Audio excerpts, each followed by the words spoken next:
فرزند زہرا یہ حالات برے ہیں۔ کاشانۂ بصیرت ایک ایسا مکمل یوٹیوب چینل جس پر محروم بصارت کے لیے بالخصوص اور تمام افراد کے لیے بالعموم سینکڑوں کی تعداد میں اسلامی کتب دستیاب ہیں۔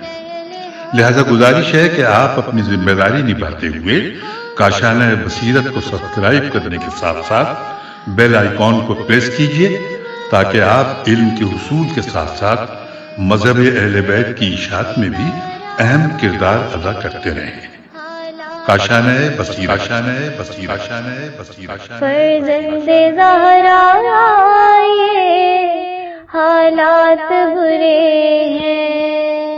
بسم اللہ الرحمن الرحیم۔ السلام علیکم سامعین، کاشانۂ بصیرت کا یوٹیوب چینل میں سیمی زوار جو کتاب ہم مل کر پڑھ رہے ہیں اس کا نام ہے اسلامی علوم کا تعارف اور عنوان ہے علم الفقہ۔ فقہ کے حوالے سے اس پوری کتاب کو ہم پڑھ رہے ہیں اور بہت کچھ جان رہے ہیں۔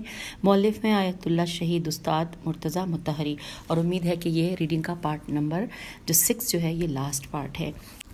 اس سے پچھلے پارٹ میں، پارٹ نمبر 5 میں ہم نے جہاں سے آپ سے خدا حافظ کیا تھا، اجازت چاہی تھی، وہیں سے آگے چلیں گے۔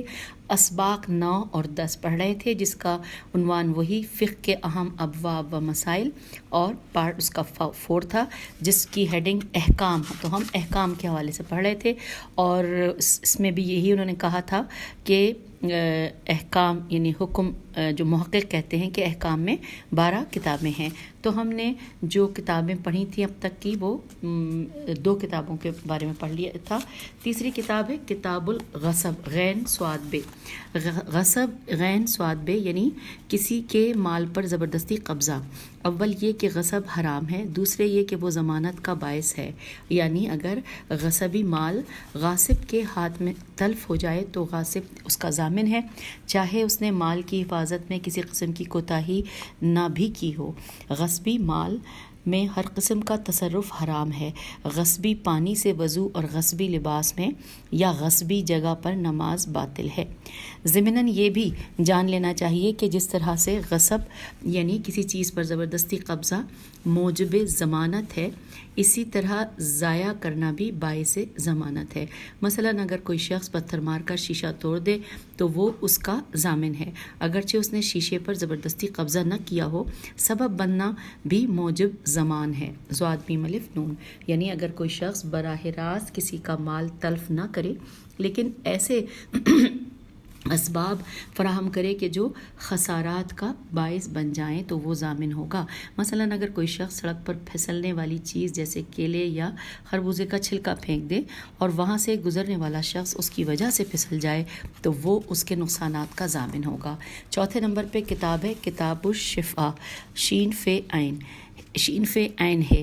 لکھا ہے شفا سے مراد یہ ہے کہ ایک شریک اپنے دوسرے شریک کا حصہ خریدنے میں اولیت رکھتا ہے، اور اگر 2 اشخاص کسی مال میں اس طرح شریک ہوں کہ شرکاء کے حصے تقسیم نہ ہوئے ہوں اور ایک شریک اپنا حصہ بیچنا چاہے، اس صورت میں اگر اس کا دوسرا شریک وہی قیمت دینے کو تیار ہو جو دوسرے افراد دے رہے ہوں تو اولیت اس شریک کو حاصل ہوگی۔ 5ویں کتاب ہے کتاب احیاء المواد۔ لکھا ہے مواد یعنی مردہ زمین، بریکٹ میں لکھا ہے افتادہ و بائر زمین، یعنی وہ زمین جو زراعت یا مکان کی تعمیر کے ذریعے آباد نہ ہوئی ہو۔ آباد شدہ زمین کو فقہ میں عامر عین الف میم ر عامر کہتے ہیں۔ پیغمبر اکرم صلی اللہ علیہ وآلہ وسلم کا ارشاد ہے کہ جو کسی افتادہ یا مردہ زمین کو احیا آباد کرے وہ زمین اسی کی ہے۔ لکھا ہے احیا مواد کے بہت سے مسئلے ہیں جو فقہ میں موجود ہیں۔ 6 ہے کتاب لقطہ، لام قاف توئے ہے۔ پھر لکھا ہے لقطہ یعنی راستے میں ملی ہوئی چیز۔ اس کتاب میں ان پڑی ہوئی ملی چیزوں کا حکم بیان ہوتا ہے جن کا مالک معلوم نہیں ہے۔ لقطہ یا حیوانی ہے یا غیر حیوانی، اگر اس کا تعلق حیوان سے ہو اور اس حیوان کی زندگی خطرے میں نہ ہو تو اسے اٹھانا جائز نہیں ہے، اور اگر اسے خطرہ لاحق ہو جیسے صحرا میں بھٹکا ہوا جانور تو اسے اٹھا کر لے جا سکتا ہے، لیکن اس کے مالک کو تلاش کرنا پڑے گا۔ اگر اس کا مالک مل گیا تو اسے اس کے سپرد کر دینا چاہیے، اور اگر مالک نہ مل سکا تو وہ مجہول المالک قرار پائے گا اور حاکم شرع شین عین کی اجازت سے فقراء کی مدد میں صرف کیا جائے گا۔ غیر حیوان کا لقطہ، لام قاف توئے ہے، لکھا ہے غیر حیوان کا لقطہ اگر اس کی مقدار کم ہو، یعنی نصف مسقال میم سے قاف الف لام، مسکوک میم سین کاف واو کاف چاندی سے کم ہو تو اس کا پانے والا خود اپنے مصرف میں لا سکتا ہے، اور اگر اس سے زیادہ ہو تو 1 سال تک اس کے اصلی مالک کو تلاش کرے، مگر یہ کہ وہ پیدا شدہ چیز باقی رہنے کے قابل نہ ہو، جیسے پھل وغیرہ۔ اگر اصلی مالک نہ مل سکا تو یہاں حرم مکہ میں ملنے والے لقطہ یا لقطہ اور غیر حرم کے لقطہ کے درمیان فرق ہے۔ اگر وہ چیز حرم مکہ میں ملی ہو تو وہ 2 کام میں سے ایک کرنا ہوگا، یا اس نیت سے صدقہ دے کہ جب اس کا اصلی مالک ملے گا تو اسے اس کا عوض دے دوں گا، یا اس کے مالک کے ملنے کا انتظار میں اس چیز کو اپنے پاس محفوظ رکھے، اور اگر وہ چیز حرم مکہ سے باہر ملی ہو تو اسے 3 کاموں کے درمیان اختیار ہے، یا اس نیت سے خود استعمال کرے کہ اگر اس کا مالک مل گیا تو اسے اس کا عوض دے دے گا، یا اسی نیت سے صدقہ دے اور یا اس کے مالک کے ملنے کی امید میں اپنے پاس محفوظ رکھے۔ اگر ملنے والی چیز میں کوئی علامت و نشانی نہ ہو تو شروع ہی سے مذکورہ 3 چیزوں کے درمیان اسے اختیار ہے۔ اب 7ویں نمبر پہ کتاب ہے کتاب الفرائض، لکھا ہے اس سے مراد کتاب المیراث ہے۔ آپ جانتے ہیں کہ اسلام میں میراث کا قانون موجود ہے۔ اسلامی نقطہ نظر سے میراث کا قانون اختیاری نہیں ہے، یعنی مورث کو یہ حق نہیں ہے کہ خود اپنی مرضی سے ورثاء کا حصہ معین کرے اور اپنی پوری دولت کسی ایک کے حوالے کر دے۔ مورث کا مال ورثاء کے درمیان تقسیم کیا جائے گا۔ اسلامی نقطہ نظر سے ورثاء کے مختلف طبقے تشکیل پاتے ہیں۔ پہلے طبقے کی موجودگی میں بعد کے طبقے کو میراث نہیں ملے گی۔ پہلے طبقے میں والدین، اولاد اور اولاد نہ ہونے کی صورت میں پوتے پوتیاں، نواسے نواسیاں ہیں۔ دوسرے طبقے میں دادا دادی، نانا نانی اور بھائی بہن وغیرہ ہیں۔ بھائی بہن کے نہ ہونے کی صورت میں ان کی اولادیں ہیں۔ تیسرے طبقے میں چچا، پھوپھیاں، ماموں، خالائیں اور ان کے اولاد ہیں۔ یہ مذکورہ باتیں نسبی اولاد سے تعلق رکھتی ہیں۔ غیر نسبی وارث بھی ہوتے ہیں۔ میاں بیوی غیر نسبی وارث ہیں اور انہیں تمام طبقوں کے ساتھ میراث ملے گی۔ اب رہی یہ بات کہ کس نسبی طبقے کو اور میاں بیوی کو کتنی میراث ملے گی، اس میں بہت مسائل ہیں جنہیں مستقل طور پر فقہ میں پڑھیے۔ 8ویں نمبر پہ کتاب ہے کتاب القضاء، قاف زواد الف حمزہ، لکھا ہے قضاء یعنی مقدموں کا فیصلہ۔ آج کی فارسی زبان میں اس کے لیے لفظ قضاوت استعمال کیا جاتا ہے۔ قضاء کے مسائل اتنے زیادہ ہیں کہ جنہیں یہاں نہیں چھیڑا جا سکتا۔ اجمالی طور پر بس اتنا ہی کہیں گے کہ اسلام کا قضائی نظام ایک مخصوص نظام ہے۔ عدالتی انصاف اسلام کی نگاہ میں غیر معمولی اہمیت رکھتا ہے۔ اسلام جس طرح قاضی کی علمی حیثیت کو بے حد اہمیت دیتا ہے کہ اسے اسلامی قوانین کا ماہر و مجتہد ہونا چاہیے، اسی طرح اس کی اخلاقی صلاحیتوں کا بھی بے انتہا اہتمام کرتا ہے۔ قاضی کو ہر قسم کے گناہ سے پاک ہونا چاہیے، حتیٰ کہ ان گناہوں سے بھی کہ جو براہ راست عدالتی مسائل سے سروکار نہیں رکھتے۔ قاضی کو فریقین سے اجرت لینے کا حق نہیں ہے۔ قاضی کے مخارج وافر مقدار میں بیت المال سے ادا ہونے چاہیے۔ پھر لکھا ہے کہ مسند قضاوت اتنی محترم ہے کہ فریقین چاہے جس مقام و منزلت کے حامل ہوں، چاہے خلیفہ وقت ہی کیوں نہ ہوں، جیسا کہ تاریخ اسلام حضرت علی علیہ السلام کی سیرت نشاندہی کرتی ہے، اس کے سامنے کسی قسم کے امتیاز و ترجیح ترجیح کے بغیر پورے احترام کے ساتھ حاضر ہوں۔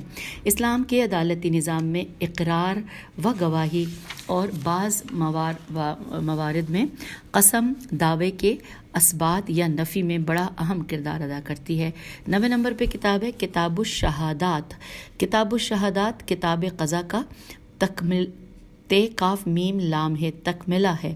یہی حال اقرار کا بھی ہے۔ اگر کوئی شخص دعویٰ کرتا ہے تو مدعی علیہ یا اقرار کرے گا یا انکار کرے گا۔ اگر اقرار کر لیتا ہے تو یہ مدعی کے دعوے اور قاضی کے حکم کے اثبات کے لیے کافی ہے، اور اگر انکار کرے تو اس صورت میں مدعی کو بینہی یعنی شاہد پیش کرنا ہوگا۔ اگر شاہد جامع الشرائط ہو تو دعویٰ ثابت ہو جائے گا۔ شاہد فراہم کرنا منکر کی ذمہ داری نہیں ہے۔ کچھ خاص موارد میں منکر کو قسم کھانے پر مجبور کیا جائے گا۔ اگر وہ قسم کھا لے تو اسے بری قرار دے دیا جائے گا۔ یہ فقہ کا ایک مسلم قاعدہ ہے کہ مدعی کی ذمہ داری شاہد پیش کرتا ہے اور منکر کی ذمہ داری قسم کھانا ہے۔ پھر دوبارہ پڑھتے ہیں کہ مدعی کی ذمہ داری شاہد پیش کرنا ہے اور منکر کی ذمہ داری قسم کھانا ہے۔ پھر لکھا ہے قضاوت کے مسائل اتنے زیادہ ہیں کہ اس سلسلے میں لکھی جانے والی بعض مستقل کتابیں محقق ہلی کی پوری شرائح کے برابر ہیں، شین ر الف حمزہ عین کے برابر ہیں۔ 10ویں نمبر پہ ہے کتاب الحدود التعزیرات۔ اس کا تعلق اسلام کے قانون سزا سے ہے، جس طرح کتاب القضاء و کتاب الشہادات کا تعلق اسلام کے عدالتی قانون سے تھا۔ اسلام میں بعض گناہوں کی سزا معین کر دی گئی ہے جو ہر جگہ اور ہر حال میں ایک ہی انداز میں جاری کی جائے گی۔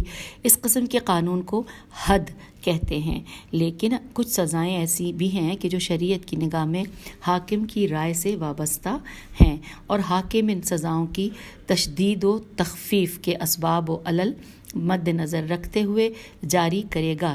اس قسم کی سزاؤں کو تعزیرات کہتے ہیں۔ اب ہم یہاں کچھ حدود کا تذکرہ کیے دیتے ہیں کیونکہ تمام حدود کے تفصیلی بیان کے لیے زیادہ وقت کی ضرورت ہے۔ الف زنائے محسن و محسنہ میم ہے سواد نون ہے، یعنی وہ شادی شدہ مرد جس کی بیوی اس کے پاس موجود ہو یا وہ شوہردار عورت کہ جس کا شوہر اس کے پاس موجود ہو کی حد رے جیم میم رجم یعنی سنگساری ہے، اور غیر محسن و غیر محسنہ کے زنا کی حد 100 کوڑے ہیں، اور اگر یہ زنا محرم عورتوں کے ساتھ انجام پایا ہو تو اس کی سزا قتل ہے۔ بے میں لکھا ہے لوت کی حد لام و توئے کی حد تلوار سے قتل کر دینا یا پہاڑ پر سے گرا دینا یا نظر آتش کر دینا ہے، یا ایک قول کے مطابق اس پر دیوار گرا دینا ہے۔ جیم قذف قاف زال فے قذف یعنی کسی مرد یا عورت پر زنا کی تہمت لگانے کی حد 80 کوڑے ہے۔ پھر جیم پڑھ لیا۔ دال میں لکھا ہے شراب یا ہر سیال نشہ آور چیز پینے کی حد 80 کوڑے ہے۔ چوری کی حد داہنے ہاتھ کی انگلیاں کاٹنا ہے بشرطے کہ چوری کیے ہوئے مال کی قیمت 1/4 مشقال مسکوک سونے کے برابر ہو۔ واو محارب یعنی لوگوں کو ڈرانے دھمکانے اور ان کے امن و امان کو درہم برہم کرنے کی نیت ہے۔ مسلح ہو کر عوام کے درمیان ظاہر ہونے والے کی حد 3 چیزوں میں سے ایک چیز ہے، اور اس کے انتخاب کا حق حاکم کو ہے کہ وہ حالات کے پیش نظر کوئی ایک سزا انتخاب کرے۔ اس کے بعد لکھا ہے کہ کوئی ایک سزا انتخاب کرے۔ نمبر 1 تلوار سے قتل، 2 سولی پر لٹکانا، 3 ایک طرف سے ایک ہاتھ اور دوسری طرف سے ایک پیر کاٹنا، یعنی داہنا ہاتھ اور بایاں پیر یا بایاں ہاتھ اور داہنا پیر کاٹنا۔ اگلے پیراگراف میں لکھا ہے جیسا کہ ہم بتا چکے ہیں کہ جن جگہوں پر کوئی خاص سزا حد معین نہیں ہوئی ہے، اسلامی حکومت اپنی ثوابدید کے مطابق سزا دے سکتی ہے۔ اس طرح کی سزاؤں کو تعزیر کہتے ہیں، تے عین زے یہ رے۔ 11ویں لکھا ہے 11ویں نمبر پہ کتاب القصاص۔ قصاص بھی ایک طرح کی سزا ہے لیکن جرائم کے سلسلے میں، یعنی ان مقامات پر جہاں کوئی شخص کسی کو جانی نقصان پہنچائے۔ قصاص در حقیقت میم جیم نون چھوٹی مجنی علیہ یعنی جس شخص کے ساتھ یہ جرم ہوا ہے یا اس کے ورثاء کے لیے اگر مجنی علیہ قتل ہو گیا ہو تو اگر وہ قتل ہو گیا ہو، ایک طرح کا حق ہے جو اسلامی قوانین نے عطا کیا ہے۔ یہ جرم یا قتل ہے یا نقص عضو ہے، نون قاف سواد اور عین زواد واو نقص عضو ہے، اور یہ دونوں عمدن ہو یا خطا۔ عمدی جرم یہ ہے کہ قصد و ارادے کے ساتھ انجام پایا ہو، مثلاً کوئی کسی کو قتل کرنے کے ارادے سے مارے اور وہ مر جائے، چاہے یہ کام اس نے آلہ قتل مثلاً تلوار یا بندوق کے ذریعے انجام دیا ہو یا غیر قتالہ آلات کے ذریعے جیسے پتھر وغیرہ، پس قتل کرنے کا مصمم ارادہ ہونا ہی اسے عمدی سمجھنے کے لیے کافی ہے۔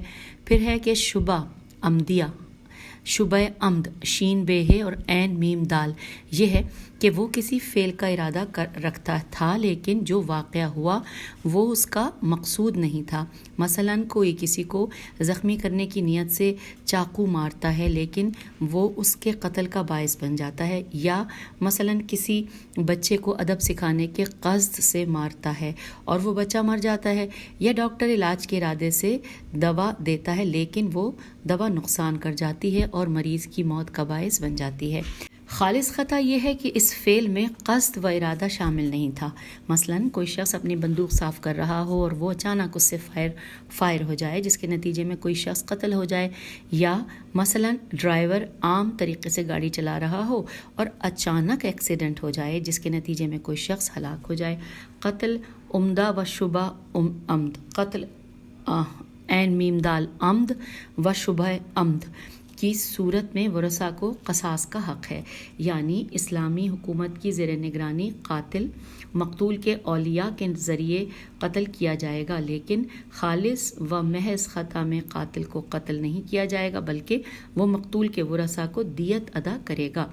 اور اب 12ویں نمبر پہ یعنی کہ آخری نمبر ہے یہ کتاب الدیات، یہ ہے قصاص کی طرح دیت بھی جرائم سے تعلق رکھتی ہے اور قصاص کی مانند دیت بھی جانی مجرم پر مجنی میم جیم نون چھوٹی مجنی الہ یا اس کے ورثاء کا ایک حق ہے۔ فرق یہ ہے کہ قصاص ایک قسم کا انتقام ہے اور دیت مالی جرمانہ ہے۔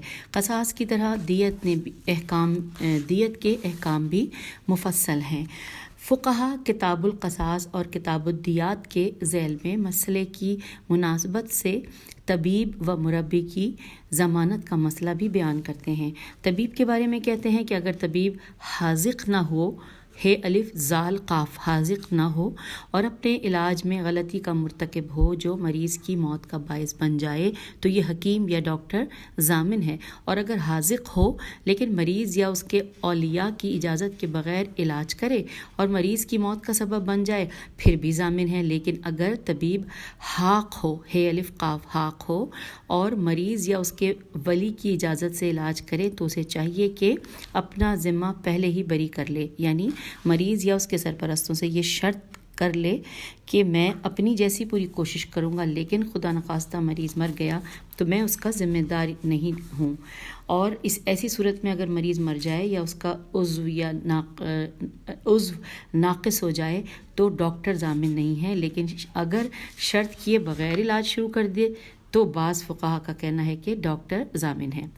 اسی طرح بچے کی تربیت کرنے والا اگر اسے بلا ضرورت مارے اور یہ ضرب بچے کے قتل یا کسی عضو کے ناقص ہو جانے کا سبب بن جائے تو مربی اس کا ضامن ہے، البتہ اگر واقعاً حالات ایسے ہوں کہ بچے کو تنبیہ کرنا ضروری ہو اور اسی ضرورت کے تحت مربی بچے کو تنبیہ کرے اور اتفاقاً بچہ مر جائے یا اس کا کوئی عضو ناقص ہو جائے تو اگر اس نے پہلے بچے کے والدین یا اس کے ولی سے اجازت لے لی ہے تو ضامن نہیں ہے ورنہ ضامن ہوگا۔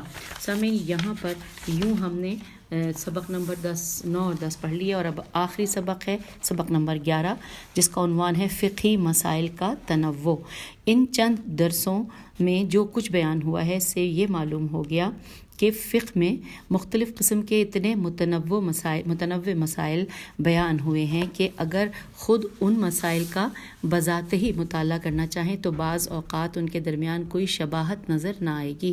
کوئی علم ایسا نہیں ہے جس میں فقہ کی طرح مختلف ماہیت کے مسائل بیان ہوئے ہوں، مثلاً اگر نماز، روزہ یا اعتکاف کا بے یہ عین اجارہ، اعتکاف کا بی اجارہ، اتمعہ الف تو میم عین ہے، اشربہ الف شین رے بے ہے، یا قصاص ودیت سے مقابلہ کریں تو ان میں آپس میں کوئی مشابہت نظر نہ آئے گی، ان میں سے ہر ایک اپنا الگ مقولہ رکھتا ہے، لیکن اگر فقہ کے مختلف ابواب میں بیان ہونے والے مختلف موضوعات یکجا کر کے دیکھیں تو ہمیں یہ نظر آئے گا کہ کس طرح ہر باب کسی نہ کسی انسانی پہلو سے تعلق رکھتا ہے۔ بعض فقہی موضوعات صرف عبادت سے مربوط کچھ فطری فرائض کی انجام دہی سے تعلق رکھتے ہیں جو انسانی روح کی فطری تجلیات کا ایک پرتو ہے، یعنی اس فطری رجحان کے سلسلے میں کچھ اصول و ضوابط ہیں، اور در حقیقت یہ مخلوق اور اس کے خالق کے درمیان پائے جانے والے رجحان عبادت کو منظم بنانا ہے۔ نماز، روزہ، اعتکاف وغیرہ اسی صنف سے تعلق رکھتے ہیں۔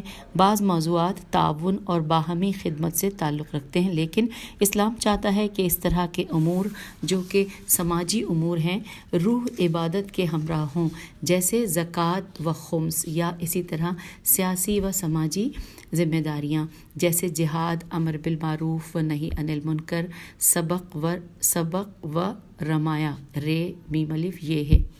بعض چیزیں انسان کے خود اپنے نفس کے تعلقات سے مربوط ہیں، جیسے حفظ جان کا وجوب، حفظ حفظ جان کا وجوب، اپنی جان کو نقصان پہنچانے کی حرمت، خودکشی کی حرمت، بعض مقامات پر کنوارے اور تنہا رہنے کی حرمت، بعض مسائل پھر خداداد نعمتوں سے انسان کے بہرہ مند ہونے کی شرائط اور اس کی حدود سے مربوط ہیں جو طبیعت کے ساتھ انسان کے روابط میں منحصر ہیں۔ اطمعا و اشربا الف تو میم عین ہے و اشربا الف شین رے بے ہے، سید و ذباحہ صاد یہ دال واو زال بے الف ہے، حتیٰ کہ لباس، مکان اور برتن کے احکام اسی قسم کے ہیں، اور کچھ موضوعات ایک طرف سے انسان اور قدرتی نعمتوں کے تعلقات اور دوسری طرف سے اس کی مانند دیگر انسانوں کے ساتھ روابط سے تعلق رکھتے ہیں جو اسی کی طرح ان نعمتوں سے بہرہ مند ہونے کے حقدار ہیں، اور در حقیقت یہ احکام خداداد نعمتوں سے استفادہ کرنے کے سلسلے میں بعض افراد کی نسبت بعض افراد کی اولیت سے مربوط ہیں، یعنی ابتدائی اور بلا عوض ملکیت سے تعلق رکھتے ہیں، جیسے افتادہ زمینوں کی آباد کاری، زراعت، میراث، اپنی پیدا کردہ چیزوں کی ملکیت وغیرہ، اور بعض مسائل کا تعلق اقتصادی نقل و انتقال سے ہے، جیسے بے یہ عین بی، پھر لکھا ہے طلاق، پھر ہے زہار، زوئے سے ہے، زوئے ہے الف رے زہار، اور پھر اگلا ورڈ ہے لعان، لام عین الف نون، پھر ہے ایلا، الف یہ لام الف حمزہ، اور بعض عدالتی قوانین سے مربوط ہیں، جیسے قضا، شہادت، اقرار، بعض جرم و سزا کے قانون سے ربط رکھتے ہیں، جیسے حدود، تعزیرات، قصاص، دیات، اور بہت ضمانتوں سے اور بعض ضمانتوں سے مربوط ہیں، جیسے غصب اور حوالہ وغیرہ، بعض سرمایہ و سرمایہ یا سرمایہ، یہ 3 دفعہ لکھا ہوا ہے، پڑھتے ہیں، بعض سرمایہ و سرمایہ یا سرمایہ و محنت کی مشارکت، میم شین الف رے کاف تے مشارکت سے تعلق رکھتے ہیں، جیسے مزاربہ، میم زواد الف رے بے ہے، مزاربہ، مزارعہ، میم زے الف رے عین ہے، پھر مساقات، میم سین الف قاف الف تے۔ بعض چیزیں ایسی ہیں جو کئی پہلوؤں کی حامل ہیں، جیسے حج کی یہ عبادت بھی ہے، تعاون بھی ہے اور سماجی کانفرنس بھی ہے، یا سبق و رمایا یا ورمایا کہ یہ شرط بندی کے لحاظ سے مالی و اقتصادی روابط سے تعلق رکھتی ہے، اور اس نقطہ نظر سے کہ اس کا مقصد فوجی مشق ہے، سیاسی و سماجی ذمہ داریوں سے بھی مربوط ہے۔ البتہ واضح ہے کہ یہ تمام متنوع رنگ برنگے امور ایک ہی مشینری کا حصہ ہیں، اور آخری مقصد میں جو کہ انسان کی سعادت و کامرانی ہے سب شریک ہیں۔ البتہ اتنا اشتراک مختلف علوم کے مسائل کے درمیان بھی پایا جاتا ہے۔ سیاسیات، اقتصادیات، نفسیات اور سماجیات سے تعلق رکھنے والے علوم کے مسائل بھی اس کلی مقصد میں شریک ہیں۔ تمام علوم انسانی سعادت و خوشبختی میں مؤثر ہونے کے لحاظ سے ایک واحد مشینری تشکیل دیتے ہیں۔ اب یہاں فطری طور پر یہ سوال پیدا ہوتا ہے کہ کیا واقعاً فقہ ایک علم نہیں ہے بلکہ کئی علوم کا مجموعہ ہے؟ خاص طور سے اس نقطے کو مد نظر رکھتے ہوئے کہ جن مسائل کو فقہ اپنے دائرے میں بیان کرتی ہے آج مختلف علوم کے نام سے یاد کیے جاتے ہیں اور اکثر ان کی بحث و گفتگو اور تحقیق کا طریقہ بھی ایک دوسرے سے مختلف ہے۔ جواب یہ ہے کہ فقہ ایک ہی علم ہے، باوجود یہ کہ اگر وہ مسائل جنہیں فقہ اپنے دامن میں سمیٹے ہوئے ہے استدلالی و تجربی انداز میں مورد بحث و تحقیق قرار پائیں تو مختلف علوم تشکیل دیں گے، لیکن فقہ چونکہ ایک خاص زاویے سے ان مسائل کو دیکھتی ہے لہٰذا یہ سارے مسائل ایک ہی علم کے دائرے میں آئیں گے۔ اب اگلی ہیڈنگ ہے وضاحت۔ لکھا ہے فقہ ان مسائل کو صرف اس زاویے سے دیکھتی ہے کہ اسلامی شریعت میں افراد بشر کے لیے ان تمام مسائل میں جائز و ناجائز اور صحیح و باطل ہونے کے لحاظ سے کچھ اصول و قوانین وضع ہوئے ہیں اور ان قوانین کو کتاب، سنت، اجماع یا عقل کے ذریعے حاصل کیا جا سکتا ہے۔ فقی کی نظر میں ان موضوعات کا ماہیتی میم الف ہے یہ تے چھوٹی ہے کا ماہیتی اختلاف بریکٹ میں لکھا ہے کہ بعض نفسیاتی و فردی ماہیت رکھتے ہیں، بعض سماجی ماہیت، بعض قضائی ماہیت اور بعض اقتصادی ماہیت، یہاں پہ بریکٹ کلوز ہو گیا۔ تو اب ہم جملے کو مکمل کرتے ہیں کہ فقی کی نظر میں ان موضوعات کا ماہیتی اختلاف کوئی اہمیت نہیں رکھتا، اور بریکٹ میں یہ اختلافات ابھی میں نے آپ کو پڑھ کے سنائے، ان کا کوئی اثر بھی نہیں ہے اور یہ اختلاف ان کے درمیان غیریت کا باعث نہ ہوگا۔ فقہ ان سب کو ایک خاص رنگ میں دیکھتا ہے اور وہ رنگ مکلف میم کاف لام فے انورٹڈ کاما میں لکھا ہے، یہ مکلف کا فعل ہے اور ان سب کے احکام کو ایک انداز سے استنباط کرتا ہے اور ایک ہی روش کے مطابق سب کے بارے میں تحقیق کرتا ہے۔ یہی وجہ ہے کہ اعتکاف و بے یہ عین اور نکاح و حدود ایک ہی صف میں نظر آتے ہیں، لیکن اگر یہ طے پائے کہ ان مسائل کے بارے میں اسلام کے وضع کردہ ان قوانین کے زاویے سے بحث نہ کریں جنہیں عدلہ اربع الف دال لام ہے، الف رے بے عین ہے، عدلہ اربع کے ذریعے کشف کرنا چاہیے، بلکہ ان کے بارے میں استدلال تجربی اور خالص عقلی انداز میں تحقیق کرنا چاہیں تو ان کے ماہیتی مسائل میم الف ہے یہ تے چھوٹی ہے ماہیتی مسائل کا مختلف طریقوں، مختلف منہاجوں کے ذریعے اور مختلف دائروں میں مطالعہ کرنے پر مجبور ہوں گے اور اس نقطہ نظر سے یہ مسائل مختلف علوم کو تشکیل دیں گے۔ اب لکھیے اگلی ہیڈنگ کہ تقسیمات، کہ تمام علوم کے ماہرین اپنے علوم کے مسائل ایک خاص انداز سے تقسیم کرتے ہیں۔ مثلاً منطقی حضرات منطق کے مسائل کو تصورات و تصدیقات دو حصوں میں تقسیم کرتے ہیں، یا اسلامی فلسفے کو امور عامہ اور الہیات بامانی الاخص میں تقسیم کرتے ہیں۔ اصولیوں علم الاصول کو اصول لفظیہ و اصول عقلیہ میں تقسیم کرتے ہیں۔ اب یہاں پر آ گیا ہے اگلا صفحہ جہاں پہ لکھی ہے ہیڈنگ یہ فقہا کیا کہتے ہیں۔ لکھا ہے ہمیں ابھی تک واحد تقسیم جو نظر آئی ہے جس نے فقہی مسائل کو متعدد شعبوں میں تقسیم کیا ہے اور فقہ کے ہر باب کو ایک الگ شعبے میں رکھا ہے، یہی شرائع میں محقق ہلی کی تقسیم ہے جس میں انہوں نے فقہ کے ابواب کو عبادات، عقود، ایقاعات اور احکام نامی 4 شعبوں میں تقسیم کیا ہے۔ محقق ہلی کے بعد علامہ ہلی نے کتاب تذکرۃ الفقہاء میں ایک خاص انداز میں تقسیم کیا ہے۔ شاید فرصت ملے اور علامہ ہلی کے بیان کے بارے میں بھی کچھ وضاحت دے سکوں۔ شہید اول نے اپنی نفیس کتاب قواعد میں محقق ہلی کی تقسیم کے سلسلے میں مختصر توضیح دی ہے، لیکن بقیہ فقہا نے نہ محقق ہلی کی مشہور تقسیم پر توجہ دی ہے اور نہ ہی خود انہوں نے اپنی کوئی تقسیم پیش کی ہے۔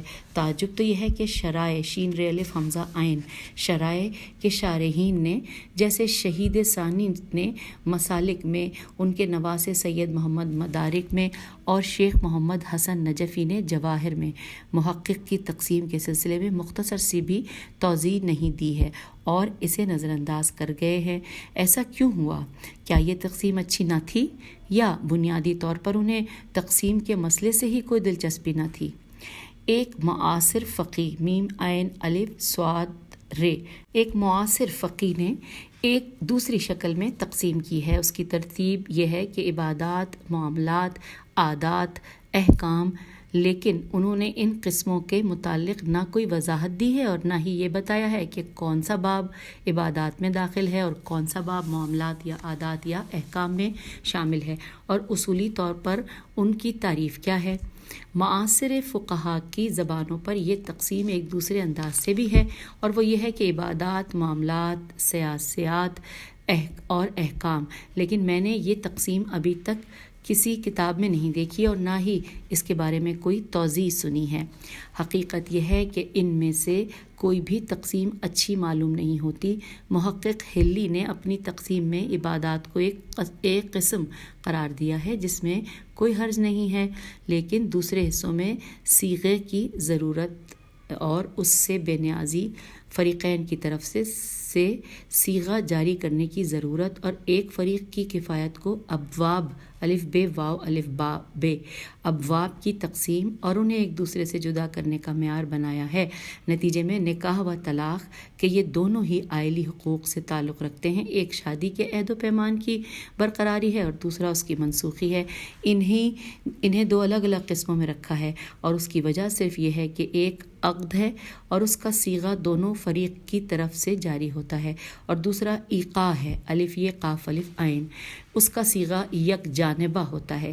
اسی طرح سے اجارہ و جعالہ جیم عین الف لام ہے کے درمیان ذاتی و ماہیتی قربت ہونے کے باوجود عقد و ایقاع میں فرق ہوتا، ایقاع میں الف یہ قاف الف عین میں فرق ہونے سے انہیں ایک دوسرے سے الگ کر دیا گیا ہے اور ہر ایک کو علیحدہ علیحدہ قسموں میں بیان کیا گیا ہے۔ اور سبق ورمایا کو سبق ورمایا واور میم یا سبق ورمایا میم الف یہ ہے کو عقد پر مشتمل ہونے کی وجہ سے جہاد سے جس کی خاطر سے جائز قرار دیا گیا جدا کر دیا گیا ہے۔ اقرار جو کہ کتاب القضاء کا تکملہ تے کاف میم لام ہے تکملہ ہے، کتاب القضاء سے جدا ایک دوسرے باب میں بیان کیا گیا ہے۔ کتاب القضاء کتاب الاطعمہ والاشربہ اور کتاب الارث کو کسی قسم کی مشابہت کے بغیر صرف اس لیے ایک قسم میں رکھا گیا ہے کہ یہ نہ عبادت ہے اور نہ عقد و ایقاع الف یہ قاف الف عین۔ پھر لکھا ہے بنیادی طور پر لفظ احکام جو محقق کی تقسیم میں بھی ہے اور دوسروں نے بھی اپنی تقسیم میں اس کا ذکر کیا ہے، یہاں لکھا ہے یہاں پر کوئی معنی نہیں رکھتا، یہ ایک غیر مناسب سی اصطلاح ہے ان ابواب کے لیے جنہیں نہ عادات میں شمار کیا جا سکتا ہے اور نہ عقود و ایقاعات میں اور نہ ہی عادات و سیاسیات میں۔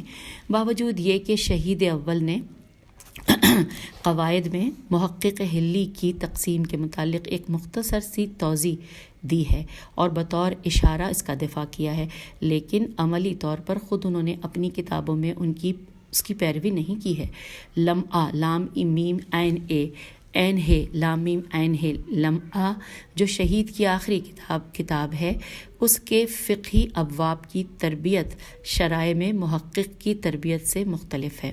ایسا لگتا ہے کہ وہ واحد قسم جسے صحیح معنوں میں مستقل قرار دیا گیا ہے عبادات ہے، کیونکہ اس قسم میں عمل کی ماہیت و طبیعت کی جانب توجہ کی گئی ہے۔ اگر دوسری قسموں میں بھی اس جہت کی رعایت کی جائے، یعنی فقہی موضوعات کی ماہیت و طبیعت کو مد نظر رکھیں کہ ان میں بعض کی ماہیت قضائی ہے اور ان سے مربوط حقوق قضائی حقوق ہیں، اور بعض کی ماہیت اقتصادی ہے، بعض کی سیاسی، بعض کی اخلاقی، بعض کی جرم و سزا اور بعض کی دوسری ماہیتیں ہیں، تو ابواب و قسم کے لحاظ سے فقہ کی تقسیم ایک دوسری شکل اختیار کر لے گی۔ یہ ہم پیج 90 پر مکمل کر چکے اس کتاب کو، اور اب ہم آپ سے اجازت چاہتے ہیں، پھر انشاءاللہ کسی نئی کتاب کے ساتھ ملتے ہیں۔ خدا حافظ، فی امان اللہ۔